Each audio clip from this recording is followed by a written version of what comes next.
Hi friends, welcome back to my channel.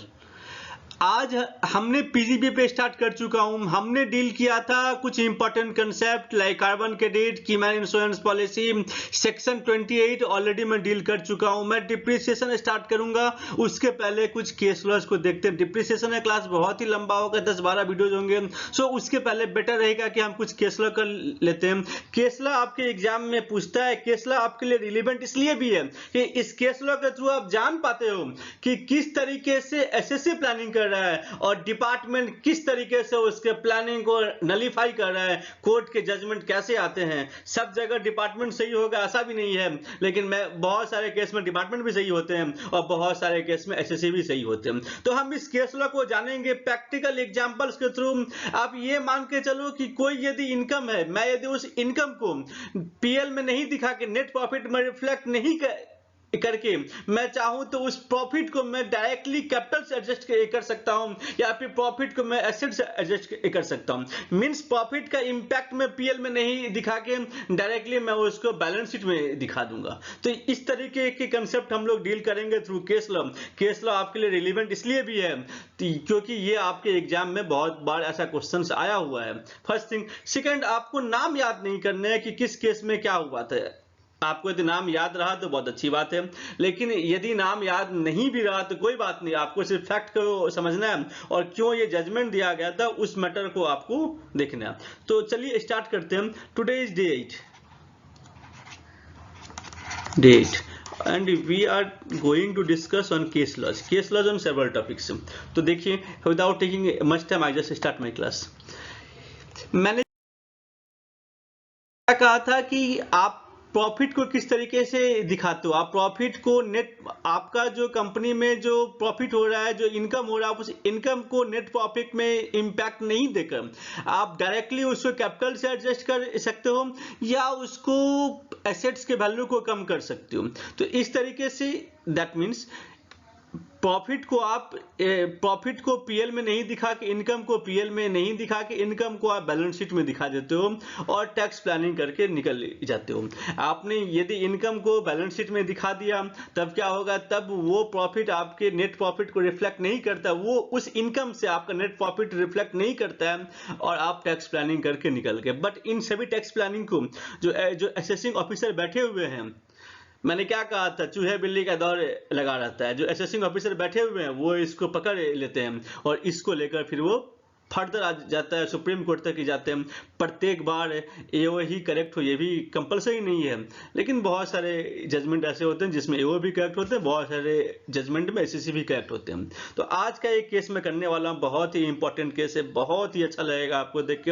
हम practically उसको deal करेंगे, हम जनरल एंट्री के साथ उसको डील करेंगे ताकि आपके अंडरस्टैंडिंग के लिए आप इसको एग्जाम में अप्लाई कर पाओ। मैं चाहूं तो केस को जस्ट 1 से 2 मिनट में बोल के निकल सकता हूं, लेकिन मैं इस पर टाइम लूंगा ताकि आपको ये याद रहे, आपको ये समझ में आए और आप इसको अपने एग्जाम में अप्लाई कर पाओ। आइए, आज का पहला केस है Lakshmi Vilas limited. Lakshmi Vilas bank limited, ये आपका सुप्रीम कोर्ट तक गया था। देखिए ये केस क्या था। अब थोड़ा सा आपको मैं स्टोरी बता रहा हूँ। ये जो लक्ष्मी विलास बैंक लिमिटेड है ये आपका एसएससी हो गया। एसएससी का मेन बिजनेस है जो ये सिक्योरिटीज बाई करते हैं और ये इससे कुछ क्लाइंट्स हो गए। तो एसएससी क्या करते हैं, क्लाइंट्स के बिहाफ में सिक्योरिटीज बाई करते हैं। एसएससी क्लाइंट्स के बिहाफ में सिक्योरिटीज बाई करते हैं ऑन मार्जिन मनी। हम लोग सभी कोई शेयर मार्केट में हम, तो क्या होता है ना, शेयर मार्केट में बहुत सारे ऐसे होते हैं जो आप इंट्राडे कर सकते हैं, मार्जिन में आप शेयर बाई करते हो। तो ऐसे कुछ तरह का बिजनेस था इस एसएससी का। लक्ष्मी विलास बैंक लिमिटेड का ऐसा ही बिजनेस था। ये क्या करते थे, एसएससी के बिहाफ में शेयर्स बाई करते थे एट 15% मार्जिन। 15% मार्जिन पर वे शेयर बाई करते थे। क्लाइंट ने क्या किया, 15% का मार्जिन दिया एसएससी को और एसएससी ने क्या किया, शेयर्स बाई किए क्लाइंट के नाम पर। अब क्या है, अब जो 85% है वो 85% with in the due period of time, कुछ एक टाइम लिमिट था, उस ड्यू पीरियड ऑफ टाइम में क्लाइंट्स को एसएससी को उस मार्जिन मनी पे करने पड़ते हैं। यदि वो मार्जिन मनी पे नहीं करते हैं तो क्या होता है, जो आपने 15% मार्जिन मनी दिया रखा था वो भी फॉरफिट हो जाता है। शेयर तो कंपनी के नाम पर ही रहता है, पैसे पाने के बाद लक्ष्मी विलास बैंक शेयर को ट्रांसफर कर देते हैं क्लाइंट के नाम पर, लेकिन उस ड्यू कोर्स ऑफ टाइम में आपने यदि पैसा पे नहीं किया तो क्या होगा, तो वो आपके मार्जिन मनी को भी फॉरफिट कर देगा। समझ गए? ठीक है। After getting 85% money,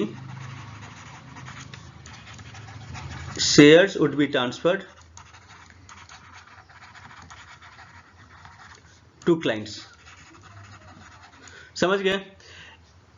In case of failure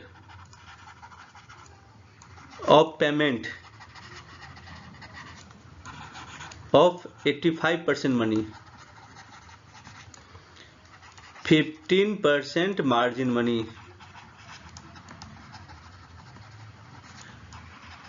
would be forfeited.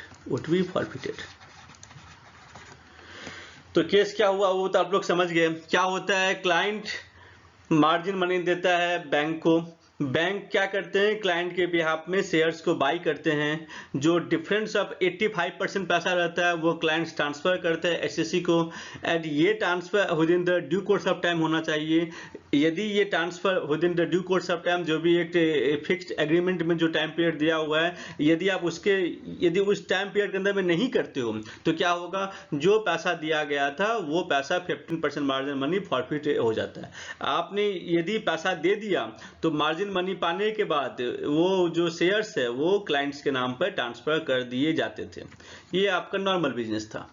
अब इसमें केस क्या हुआ, इसमें केस ये हो गया कि बहुत सारे क्लाइंट ने ये 15%, बहुत सारे क्लाइंट ने 85% पैसा ट्रांसफर नहीं किया।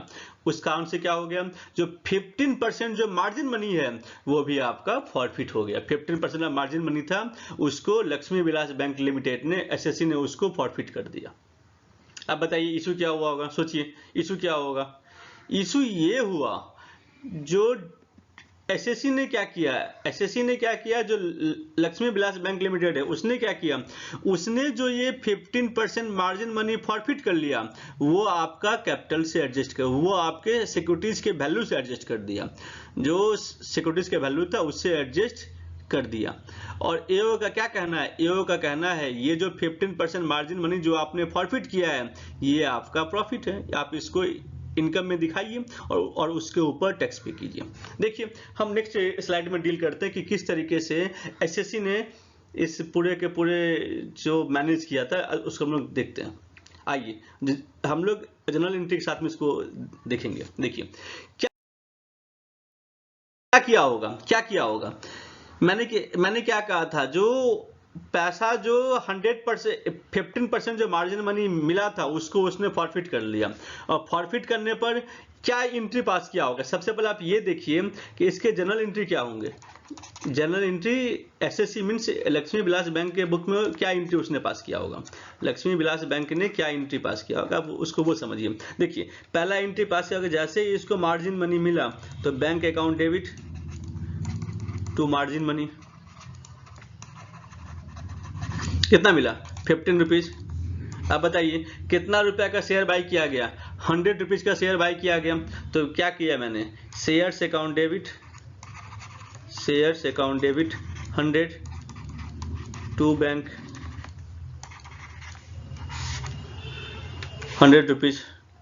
अब बताइए, अब जो ये पैसा नहीं दिया, जो मार्जिन मनी नहीं दिया गया, तो इसने क्या एंट्री पास किया होगा, इसने एंट्री पास कर दिया, लक्ष्मी विलास बैंक ने एंट्री पास कर दिया, margin money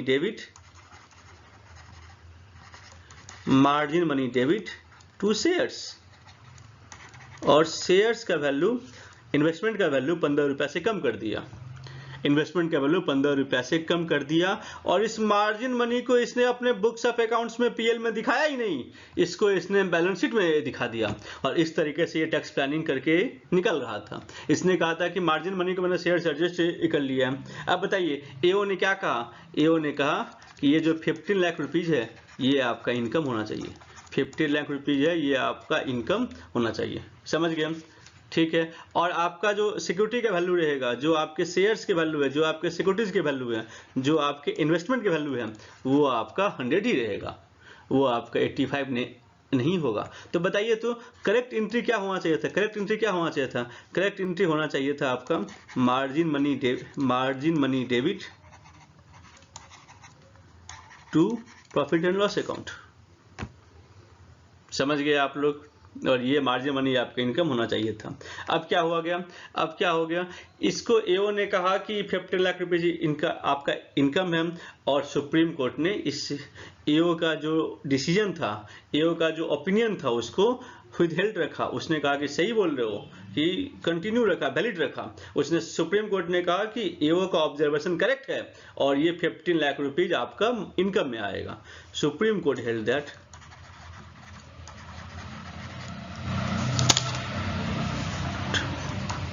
margin money for future of margin money for future of, देखिए, for future of margin money for future of margin money would be treated as income, would be treated as income and chargeable under PGBP।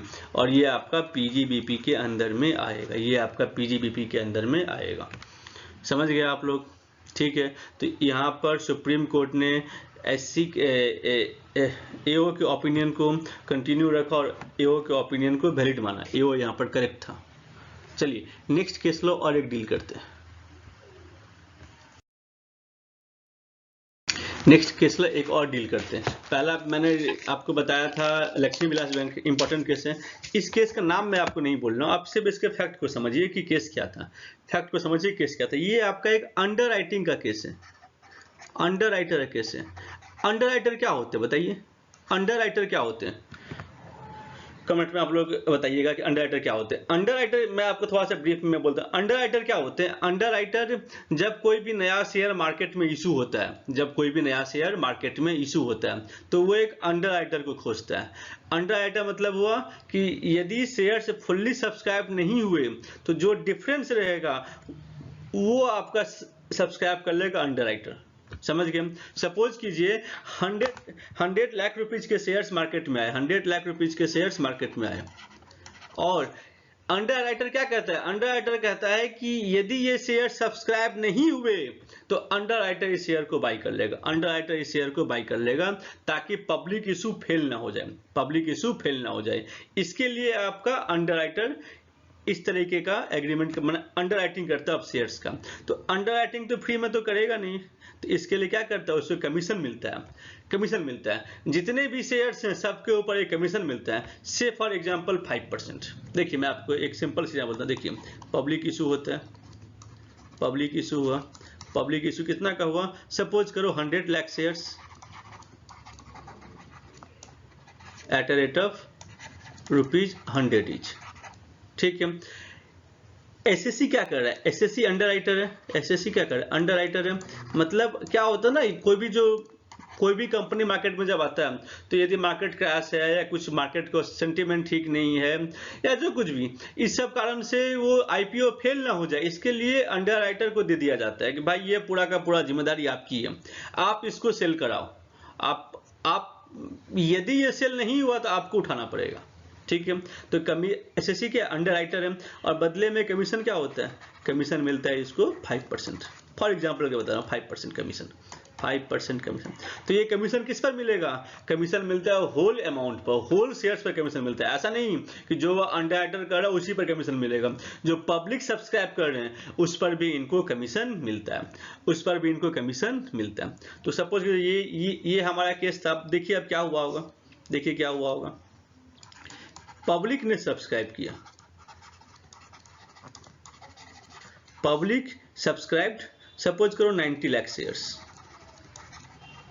तो मैंने क्या कहा था? 100 lakh shares है, तो public ने कितना शेयर सब्सक्राइब किया? 90 लाख। तो अंडर राइटर को कितना बाई करना पड़ा?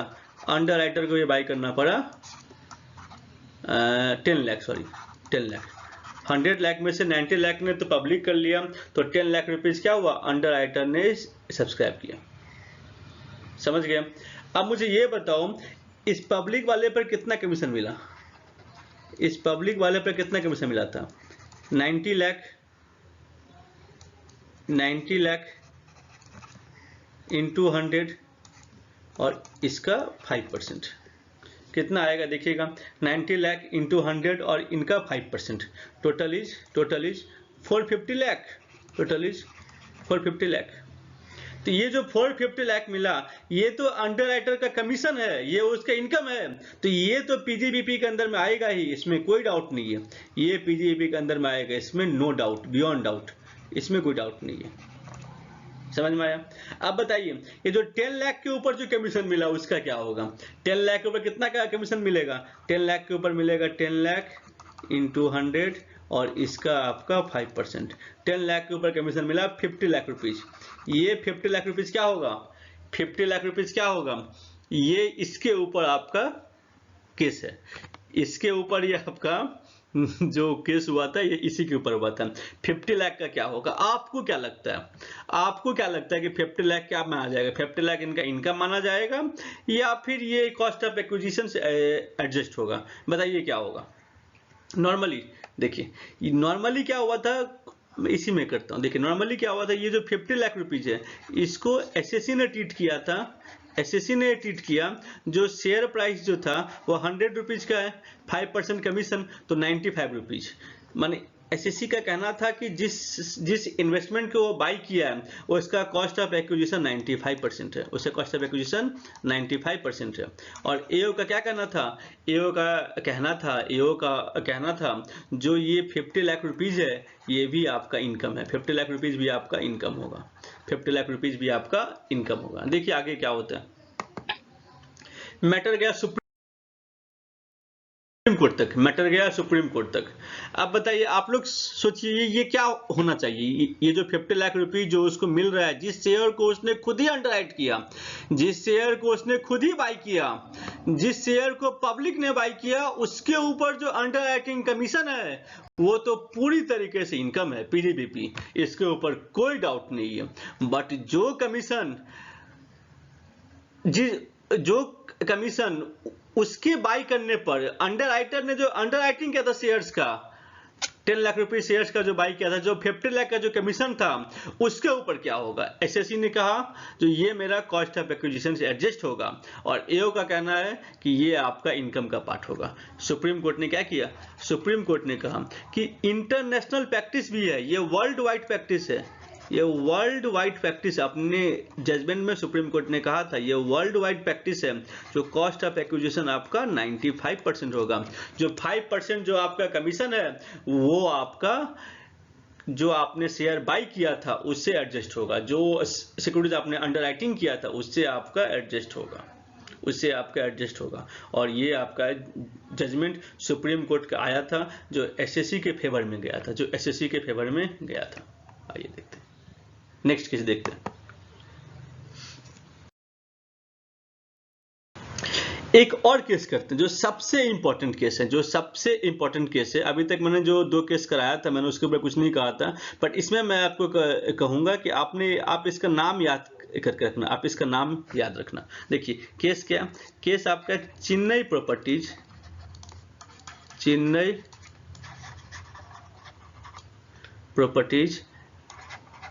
And investment. सुप्रीम कोर्ट का जजमेंट है इस पर। देखिए बहुत ही ये इंपॉर्टेंट केस है, बहुत ही इंपॉर्टेंट केस है।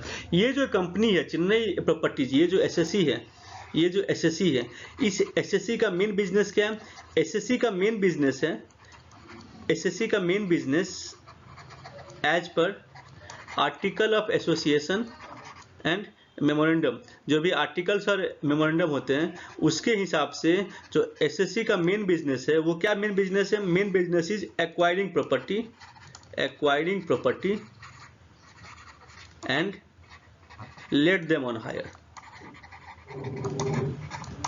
देखिए एसएससी का मेन बिजनेस क्या है, जो वो प्रॉपर्टी को एक्वायर करती है और उसको भाड़ा पर दे देती है, प्रॉपर्टी को एक्वायर करती है और उसको भाड़ा पर दे देती है। ठीक है, तो ये इसने क्या किया था, इसका जो रेंटल इनकम होता है, इनका जो रेंटल इनकम हो गया, रेंटल इनकम को ये मानते हैं कि बिजनेस इनकम मानते हैं, और जितने भी खर्चे होते हैं, जो भी एक्सपेंसेस हो रहे हैं इस एक्विजिशन में और हायर भाड़ा देने में, इसके अलावा उनका ऑफिस सेटअप और बहुत सारे एक्सपेंडिचर हैं, वो सारे एक्सपेंडिचर को एडजस्ट करते थे रेंटल इनकम से, और ये मानते थे कि ये बिजनेस इनकम है।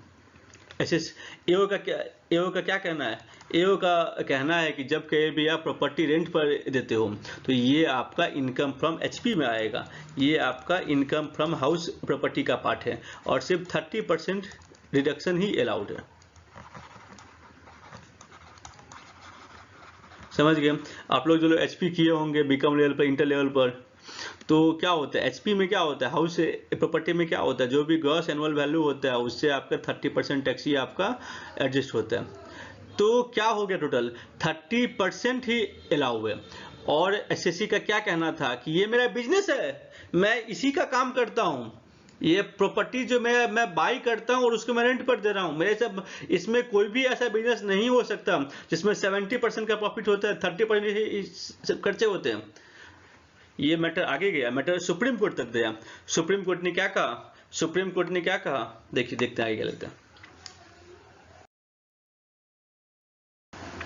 सुप्रीम कोर्ट ने कहा कि यदि एसएससी का मेन बिजनेस है as per articles of association and memorandum, यदि उसका मेन बिजनेस है प्रॉपर्टी को एक्वायर करना और उसको भाड़ा पर देना, तो ये उनका बिजनेस है, इसलिए ये बिजनेस इनकम के अंदर में आएगा, एचपी के अंदर में नहीं आएगा। ये supreme Court held that main purpose of business is acquire property and give on rent, so income from such property is a business income and chargeable under PGBP। मैं जो आपको बता रहा हूँ ना, वो मैं पूरा लॉ का लैंग्वेज, जस्ट आपको मैं कंसेप्ट के साथ आपको मैं बता रहा हूँ। चार्जेबल अंडर पीजीबीपी, ये आपका फैक्ट है, इस फैक्ट को आप लोग समझिए, चार्जेबल अंडर पीजीबीपी। चलिए एक एग्जांपल मैं आपको बोलता हूँ कि डीएलएफ नाम सुने होंगे, डीएलएफ बहुत बड़ी, ये आपके एग्जाम में क्वेश्चंस आए हुए हैं इसलिए मैं आपको बोल रहा हूँ। डीएलएफ एक बहुत बड़ी कंपनी है, डीएलएफ, महागुण, एक्जोटिका, ऐसे बहुत बड़े बड़े बिल्डर हैं। तो डीएलएफ क्या हुए थे, डीएलएफ ने अपने प्रॉपर्टी को बनाए थे उनको सेल करने के लिए, प्रॉपर्टी को बनाए थे सेल करने के लिए, बट वो सेल नहीं हुआ। तब डीएलएफ ने क्या देखा कि बहुत सारे इनके अनसोल्ड प्रॉपर्टीज हैं, ये क्या किए, इस अनसोल्ड प्रॉपर्टीज को ये जब तक सेल नहीं हो रहा है तो क्यों नहीं इसको हम लोग रेंट पर दे दिया। बड़े बड़े बिग 4 एमएनसीज को रेंट पर दे दिए, और इससे जो रेंट मिल रहा है इनको ये दिखाते हैं बिजनेस इनकम। बताइए क्या डीएलएफ सही है या फिर गलत है? Can this income be our business income और income from house property, which one is correct? सोचिए आप लोग, this income should be income from house property, not from the business income, because the main business of the DLF is not giving the rent, main business of DLF is building and construction and selling the flats. आप flat sell करते हो, आपका flat unsold है, आपने rent पर दे दिया, आप कैसे उसको बोल पाओगे कि ये मेरा बिजनेस इनकम है? ये आपका इनकम फ्रॉम एचपी का पार्ट है, ये आपका इनकम फ्रॉम हाउस प्रॉपर्टी का पार्ट है। समझ गए? तो ये दोनों जजमेंट आपको समझ में आया कि चेन्नई प्रॉपर्टीज में और डीएलएफ में क्या डिफरेंस है। डीएलएफ का जो मेन बिजनेस है वो प्रॉपर्टी, वो जमीन को एक्वायर करते हैं, फ्लैट्स बनाते हैं, उसको सेल करते हैं, और जो अनसोल्ड रह गए थे उसको वो रेंट पर दे दिए, बड़े बड़े बिग 4 एमएनसीज को फुल्ली फर्निश्ड फ्लैट बना के जो रेंट पर दे दिए, और वहां से एक मोटा रेंट वो लोग लेना शुरू कर दिए। But this is not the DLF main business, ये डीएलएफ का मेन बिजनेस नहीं है, डीएलएफ का मेन बिजनेस है सेलिंग फ्लैट्स। सो ये जो इनकम डीएलएफ अर्न कर रहा है उसके ऊपर इनकम फ्रॉम एचपी एप्लीकेबल होगा, जो रेंटल इनकम है उसके ऊपर इनकम फ्रॉम एचपी एप्लीकेबल होगा। लेकिन जो चेन्नई प्रॉपर्टीज का केस था, चेन्नई प्रॉपर्टीज का मेन बिजनेस क्या था?